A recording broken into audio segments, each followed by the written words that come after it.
Alok Pandey the GS काका channel में स्वागत है। दोस्तों, आज का टॉपिक है प्रेम्बल, जो मैंने पहले वॉल्यूम में बनाया था उसका सेकेंड पार्ट है। और मैं यह बताने का प्रयास कर रहा हूँ कि प्रेम्बल संविधान की आत्मा कैसे है। अगर हम प्रेम्बल को अच्छी तरह महसूस कर लें तो फिर पूरा संविधान किस लिए निर्मित किया गया था और किस भावना से निर्मित किया गया था और सारी चीज़ें, संविधान की जितनी विशेषताएं हैं वो प्रस्तावना में हमें कहीं न कहीं प्रदर्शित होती हुई दिख जाती है। जैसे प्रस्तावना के कुछ हिस्से को या आधे हिस्से को मैंने पिछली वीडियो में बताया था, जिसमें हमने बताया था कि संविधान के में भारतीय संविधान के या भारतीय लोकतंत्र के 4 स्तंभ प्रमुख रूप से इसमें प्रस्तावना में माने गए हैं, जिसमें न्याय है, स्वतंत्रता है, समता है और बंधुता है। न्याय और स्वतंत्रता की बात मैंने आपको पहले बताई और ये बताने का प्रयास किया कि भारतीय संविधान में न्याय का महत्व सबसे ज़्यादा है। B.R. अम्बेडकर जी ने कहा था कि भारतीय संविधान में अगर उन्हें एक अनुच्छेद चुनना हो जो सबसे बेहतर हो तो अनुच्छेद 32 को चुनेंगे। अब अनुच्छेद 32 में क्या है भारतीय संविधान के मौलिक अधिकार के? उसमें यह है कि जितने भी मौलिक अधिकार उन्हें प्राप्त हैं किसी व्यक्ति को, वो अगर उससे छीने जा रहे हैं तो वह सरकार के खिलाफ या किसी व्यक्ति के खिलाफ भी न्यायालय जा करके उन अधिकारों को प्राप्त कर सकता है।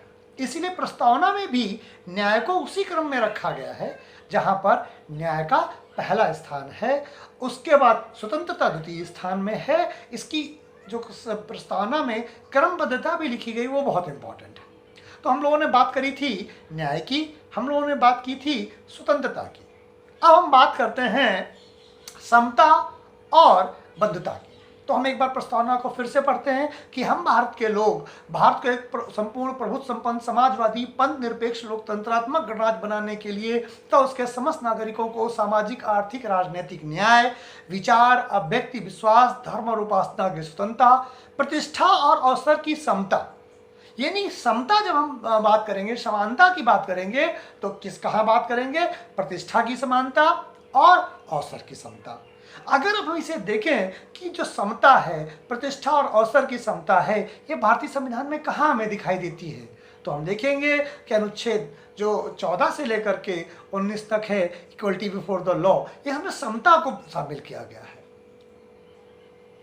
कहीं पर भी, चाहे वो कानून के सामने समानता की बात हो, चाहे वो जाति, धर्म, वर्ग, लिंग के आधार पर भेद को खत्म करने की समानता की बात हो, चाहे वो अस्पृश्यता को खत्म करके समानता लाने की बात हो और प्रतिष्ठा लाने की बात हो, चाहे वो उपाधियों का त्याग करके कि इससे भी समाज में असमानता व्याप्त होती है। उपाधियों का एक बड़ा अच्छा इतिहास है, जिसे अगर आप लोग कमेंट करके नीचे कहेंगे कि भारत में उपाधि व्यवस्था पर कैसे ये असमानता को उत्पन्न करती थी, इस पर वीडियो बनाया जाए तो आप कमेंट करिए, मैं उस पर भी आपको वीडियो बना के देता हूँ जिससे आपको ये क्लियर हो जाए। फिलहाल मैं ये बताने का प्रयास करता हूँ कि उपाधि देना भी भारत में समानता को कम करता था, प्रतिष्ठा को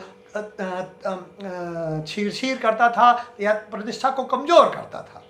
इसीलिए भारत के संविधान में अनुच्छेद 14 से लेकर के 18 तक अवसर की समानता या समानता की बात करते हैं, इक्वलिटी बिफोर द लॉ की बात करते हैं, भारतीयों के बीच में समानता लाने की बात करते हैं, प्रतिष्ठा की बात करते हैं। आप सोचिए किसी व्यक्ति के साथ इस आधार पर उसे न छुआ जाए, इस आधार पर उसे काम न करने दिया जाए कि वो फला जाति का है, वो फला जाति अस्पृश्य थी, तो फिर स्वतंत्रता मिलने का क्या मतलब रह जाता? अगर इस देश में किसी को छूने के, उसके जाति आधार पर उसे छूने से और उसको कार्य करने से मना कर दिया जाता।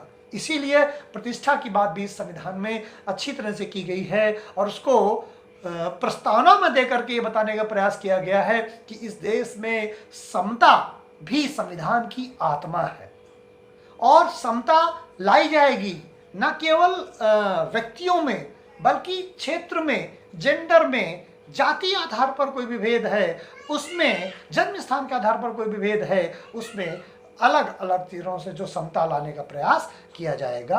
प्रतिष्ठा और अवसर की समता तथा व्यक्ति में राष्ट्र की एकता और अखंडता बढ़ाने वाली बंधुता, एकता और अखंडता बढ़ाने वाली बंधुता, व्यक्ति की गरिमा तथा राष्ट्र की एकता और अखंडता बढ़ाने वाली बंधुता। अब हम बात करते हैं गरिमा की। तो गरिमा का मतलब ये है, गरिमामय जीवन कोई व्यक्ति जिए, उसके साथ कोई अपमानजनक व्यवहार ना हो। संविधान निर्माताओं ने इस बात का भी बहुत ख्याल रखा है, तथा व्यक्ति की गरिमा तथा एकता और अखंडता सुनिश्चित करने वाली बंधुता। अब यहाँ पर हम बंधुता की बात करते हैं। बंधुता बहुत इंपॉर्टेंट बिंदु है, और शायद दुर्भाग्य से बंधुता को उस गहराई से नहीं लिया गया जिस गहराई से लिया जाना चाहिए। अब बंधुता का मतलब है भाईचारा, और B.R. अम्बेडकर जी कहते हैं कि भारतीय संविधान में बंधुता का महत्व उस जगह बढ़ जाता है सबसे ज़्यादा। क्यों? क्योंकि यह जाति और धर्म से ऊपर हो जाता है, यह जेंडर से ऊपर हो जाता है, ये क्षेत्रवाद को खत्म करता है। इसीलिए बंधुता को बढ़ावा देना चाहिए। क्यों? क्योंकि बंधुता है तो देश की एकता और अखंडता बनी रहेगी। देश की एकता और अखंडता सुनिश्चित करने वाली बंधुता, यानी भाईचारा व्यक्तियों के बीच में है। अगर व्यक्तियों के बीच में भाईचारा बना रहता है तो राष्ट्रीय एकता, ज्योग्राफिकल एकता अपने आप बनी रहेगी। अब आपको इसको और समझते हैं, बंधुता और पंथ निरपेक्षता में तुलना करते हैं कि क्या पंथ निरपेक्षता और बंधुता में कौन बड़ा है। तो संविधान विशेषज्ञों का मानना है कि पंथ निरपेक्षता से भी बड़ा है बंधुता, या बड़ी है बंधुता। क्यों? क्योंकि पंथ निरपेक्षता में भी सेक्टोरियल बंटवारा आ जाता है, धर्म का कहीं ना कहीं कोई रूप आ जाता है, लेकिन बंधुता में किसी भी प्रकार का कोई रूप नहीं आता है। बंधुता जाति से, धर्म से, क्षेत्र से, पंथ से बड़ी हो जाती है। बंधुता से सामाजिक जीवन में एकता व अखंडता को बढ़ावा मिलता है। जब हम सब लोग एक दूसरे को अपना भाई मानेंगे, अपने करीब मानेंगे, तो निश्चित बात है कि सामाजिक जीवन में एकता बढ़ेगी, अखंडता बढ़ेगी। क्यों? क्योंकि अगर समाज में भाईचारा है अर्थात बंधुता है, बंधुता है अर्थात भाईचारा है। क्योंकि अगर बंधुता बढ़ती है, ब्रदरहुड आता है, तो भाईचारा बढ़ेगा ही बढ़ेगा। क्यों? क्योंकि भाईचारा होने के लिए कोई जातीय मतभेद, धार्मिक मतभेद, क्षेत्रीय मतभेद आते ही नहीं। इसीलिए बंधुता एक इतना बड़ा शब्द हो जाता है, और वह देश की एकता और अखंडता को जोड़ता है। बंधुता है तो देश की एकता और अखंडता अपने आप स्थापित हो जाती है। इसीलिए बंधुता को बढ़ावा देना चाहिए। लेकिन अगर आप देखें पिछले 70 सालों में, तो पंथ निरपेक्षता को तो हमने अत्यधिक महत्व दिया है, और देना भी चाहिए। भारत एक सेकुलर राष्ट्र है, पंथ निरपेक्ष राष्ट्र है, उसे उतना महत्व मिलना चाहिए। लेकिन बंधुता उससे भी ज़्यादा महत्वपूर्ण है, क्योंकि पंथ में पंथी डिवीज़न, पंथ विचारधारा का बंटवारा होने की संभावना रहती है। लेकिन जब हम बंधुता की बात करते हैं तो किसी भी तरह के बंटवारे की बात नहीं आती है, और यह बंधुता सामाजिक जीवन में एकता लाती है, और यह सामाजिक जीवन में एकता राजनीतिक एकता लाती है, और यह राजनीतिक एकता देश की एकता और अखंडता के लिए अत्यधिक आवश्यक हो जाती है। इसीलिए दोस्तों, अगर हम ये देखते हैं कि इम्पोर्टेंट क्या है, तो बंधुता बहुत ही इंपॉर्टेंट परिभाषा है, और हमें इसे उतना सम्मान देना चाहिए था जितना सम्मान शायद हम लोगों ने नहीं दिया है। बंधुता में अगर हम देखें तो बंधुता कैसे बढ़ेगी, हम पहले आगे करके आए हैं कि हम सबको न्याय देंगे, सामाजिक, आर्थिक, राजनीतिक न्याय दे रहे हैं, इससे भाईचारा बढ़ रहा है, किसी के साथ कोई अन्याय नहीं होने देने की कोशिश कर रहे हैं, या हम स्वतंत्रता दे रहे हैं, विचार, अभिव्यक्ति, विश्वास, धर्म और उपासना की स्वतंत्रता दे रहे हैं, हम समता दे रहे हैं, प्रतिष्ठा और अवसर की समता दे रहे हैं। इसीलिए सारी चीज क्रम से हैं कि हमें बंधुता बढ़ाना है, देश की एकता और अखंडता रखना है। देश का बंटवारा हो चुका है इसी बात पर, प्रांतिक डिवीजन के आधार पर, धर्म के मतभेद के आधार पर भारत पाकिस्तान देश बने, और फिर पाकिस्तान 2 भागों में बांग्लादेश बना। यानी भारतीय ज्योग्राफिकल एरिया पंथ के आधार पर 3 भागों में बढ़ चुकी थी। भारत बना, पाकिस्तान बना, धर्म के आधार पर पाकिस्तान का निर्माण हुआ। तो इसलिए संविधान निर्माताओं ने इस बात का विशेष ध्यान रखा कि संविधान की आत्मा में एकता की बात को जोड़ा जाए। फिर बाद में इसमें और अखंडता भी जोड़ दी गई, क्योंकि भारत में धीरे धीरे उसको खंड करने की, उसके खंड खंड करने की, राष्ट्रवादी तत्वों की एक लालसा पुनः जागृत होने लगी। इसीलिए 42nd अमेंडमेंट से इसमें और अखंडता शब्द जोड़ करके ये बात तय कर दिया गया कि भारत की आत्मा में जिस तरह सेकुलरिज्म है, भारत की आत्मा में बसता है, जो हम सदियों से सेकुलर देश रहे हैं, उसी तरीके से अब जो हमारी राष्ट्रीय एकता में जो एक कमी थी अखंडता की, उस अखंडता को भी हमने शामिल किया 42nd अमेंडमेंट के द्वारा। अब इस देश का कोई व्यक्ति खंडन नहीं कर सकता, इस देश को ज्योग्राफिकली अब नहीं तोड़ा जा सकता है।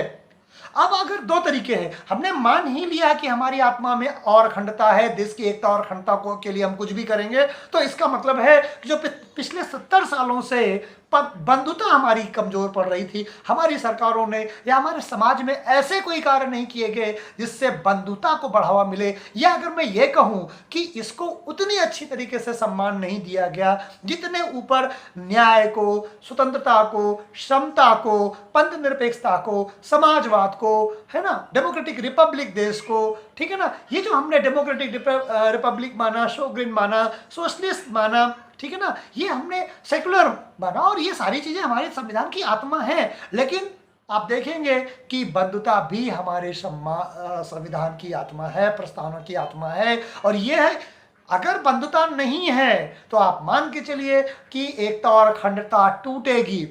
अगर मन में भाईचारा नहीं है तो हम एक ज्योग्राफी के रूप में, एक भौगोलिक इकाई के रूप में, एक देश के रूप में कैसे हो पाएंगे।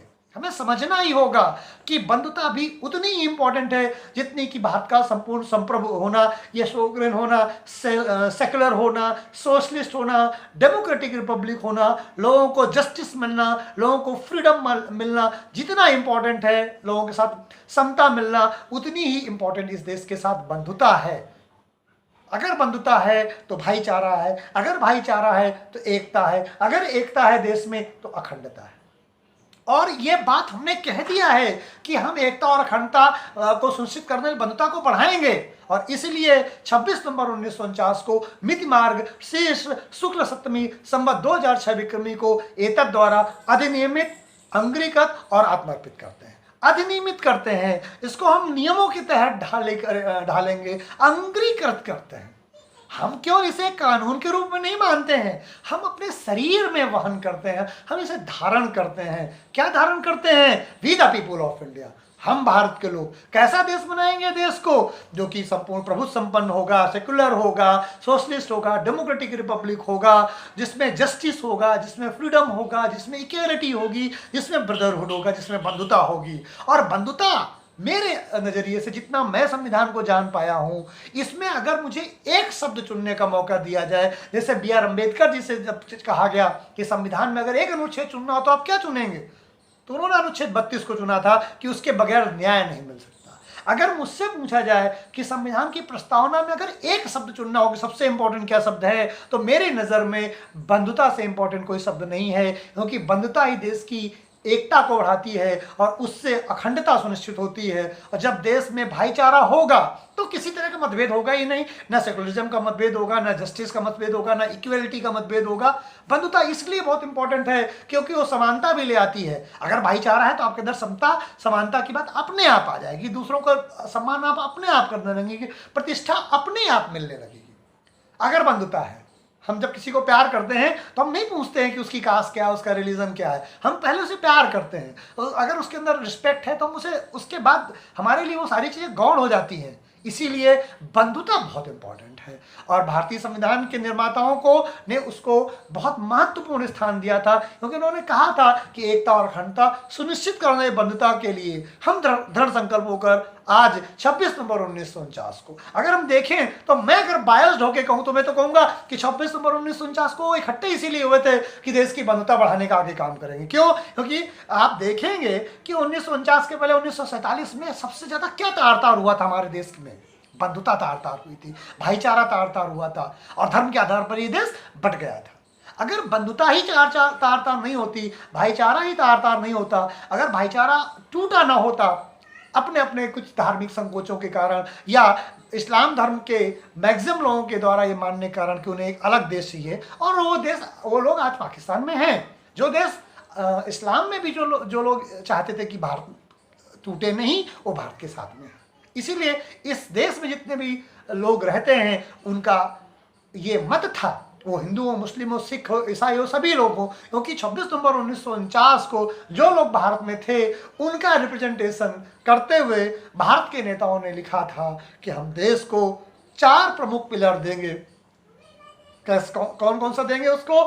न्याय देंगे, स्वतंत्रता, समानता और बंधुता। उसके साथ साथ हम कैसा देश बनाएंगे, जो कंप्लीट सोवरिन होगा, जो सेकुलर होगा, जो डेमोक्रेटिक रिपब्लिक होगा, जिसमें सोशलिक अप्रोच होगी। तो 4 तरह की ये अप्रोचेज हैं और 4 तरह की ये स्वतंत्रताएं हैं। इस तरह से देखें हम तो सेकुलर, सोशलिस्ट, डेमोक्रेटिक और सोवरिन, 4 तरह के विचारों को हम देश में लेकर के आएंगे और 4 तरह के अधिकार लोगों को देंगे। यानी भारतीय प्रियम्बल में या प्रस्तावना में देखें तो 8 आधार स्तंभ हैं वर्तमान समय में। ये 8 चीजें, जैसे बौद्ध धर्म में अष्टांगिक मार्ग ही आपको 4 आर्य सत्य की तरफ ले जाती हैं, उसी तरीके से भारतीय प्रस्तावना में जो ये 8 अष्टांगिक मार्ग हैं, जिसमें स्वतंत्रता, समानता, बंधुता, democratic Republic, justice, freedom, equality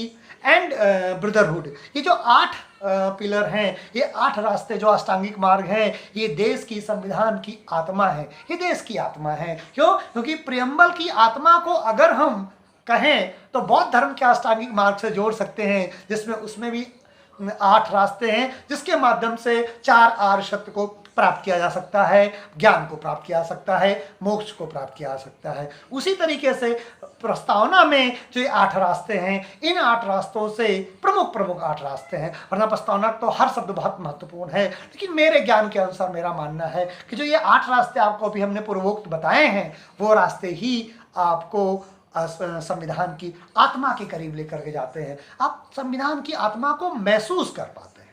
तो दोस्तों, हमने ये बताने का प्रयास किया कि संविधान की आत्मा क्यों है प्रेम्बल। फिर दूसरा प्रश्न आता है कि इसमें यूपीएससी या यूपीपीएससी या अदर एग्जाम में क्वेश्चन कैसे आता है। तो पहला क्वेश्चन जो 42 अमेंडमेंट में आया कि कौन कौन सा संविधान संशोधन किया गया है। 42वें संविधान संशोधन से क्या क्या जोड़ा गया है, जैसे कि समाजवाद, जैसे कि निरपेक्षता या और अखंडता, ये 3 सब जोड़े गए हैं। तो सीधे सीधे आएगा कि 42वें संविधान संशोधन में क्या जोड़ा गया है। एक चीज पूछेंगे या और 3 गलत दे देंगे, या एक गलत दे देंगे और तीनों ये सही डाल देंगे। दूसरा क्वेश्चन आएगा जैसे कि जस्टिस की बात करते हैं, न्याय की बात करते हैं, सामाजिक, आर्थिक, राजनीतिक न्याय। तो क्वेश्चन आएगा कि भारतीय संविधान के प्रस्तावनाओं में कौन सा जस्टिस या न्याय उपलब्ध नहीं है। सोशल, इकोनॉमिकल, पॉलिटिकल, एक और दे दिया रिलीजियस। अब इसे बताओ कौन सा नहीं, तो धार्मिक न्याय नहीं है। स्वतंत्रता, अब स्वतंत्रता से एक क्वेश्चन बनेगा कि प्रस्तावना में है कि विचार, अभिव्यक्ति, विश्वास, धर्म और उपासना की स्वतंत्रता। अब इन विचार, अभिव्यक्ति, विश्वास, धर्म और उपासना की इन्हीं 5 तरह की जो स्वतंत्रताएं दी गई हैं, इन 5 तरह की स्वतंत्रताओं में से कोई 2 स्वतंत्रताएं निकाल लेंगे, एक गलत डाल देंगे और कहेंगे बताओ कौन सी स्वतंत्रता उपलब्ध नहीं है। तीसरा, अगर मेंस के ओरिएंटेड देखें तो यूपीएससी में तो एक बार सीधे सीधे प्रस्तावना लिखने के लिए पूछे, पूरी प्रस्तावना कॉमा इनवर्टेड कॉमा के साथ आपको याद होनी चाहिए। ठीक है, अगर वो प्रस्तावना याद है तो वो सीधे सीधे आपसे पूछी जा सकती है। और तीसरा ये, आज्ञाधार भारत के संविधान को अगर आपको समझना है तो प्रस्तावना के अष्टांगिक मार्ग को आपको न केवल पढ़ना होगा बल्कि समझना होगा। बल्कि कहते हैं ना, प्रस्तावना को हम अंगीकृत, अधिनियमित, आत्मार्पित करते हैं। हम अपने आप को अर्पित करते हैं, हम उसे अंगीकृत करते हैं, अपने अंग बनाते हैं, अपने शरीर का हिस्सा बनाते हैं, अपनी आत्मा का हिस्सा बनाते हैं। आपको इस हद तक प्रस्तावना के अंदर जाना होगा, महसूस करना होगा।